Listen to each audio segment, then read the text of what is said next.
கோரிக்கொண்டு குமரியின் இயற்கை வளங்களும் அதன் பாதுகாப்பும் பற்றி ஒரு சில கருத்துக்கள் உங்கள் முன் கூறுவதில் பெருமகிழ்ச்சி.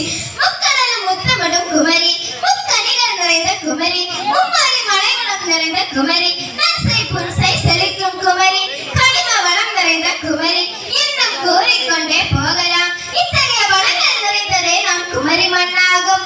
என்ன வளம் இல்லை இந்த திருநாட்டில்? ஏன் கைகளை ஏந்த வேண்டும் வெளிநாட்டில்?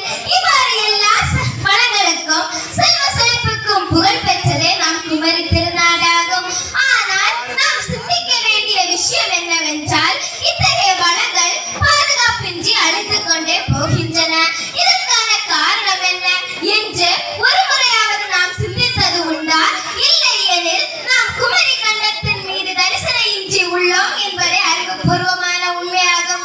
தமிழகத்தில் 38 மாவட்டங்களில் மிகவும் கல்வி அறிவிலும் மற்ற எல்லா இயற்கை வளங்களிலும் சிறந்து விளங்குவது நம் குமரியாகும்.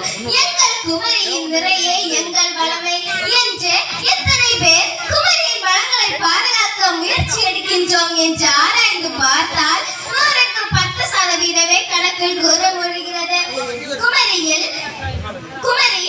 குமரியில் மலை வளங்கள் இன்று உடைக்கப்பட்டு கற்குமரிகளாக மாறுகின்றன. அக்கற்கள் வெளிநாட்டிற்கு விற்கவும் கடத்தவும் படுகின்றன. நீர்வளம் இன்று உடைக்கப்பட்டு நீர்வளம் இல்லாத குமரியாக மாறிவிட்டது. நீர்வளம் நிறைந்த குமரி என்று நாம் சிந்திக்கும் போது 3 கடல்களும் சந்திக்கின்றன. இவ்வாறு நீர்வளம் மிகவும் குறைவாக உள்ளது. நீர்வளம் நிறைந்த குமரியே நம் குமரியாக இருந்தது.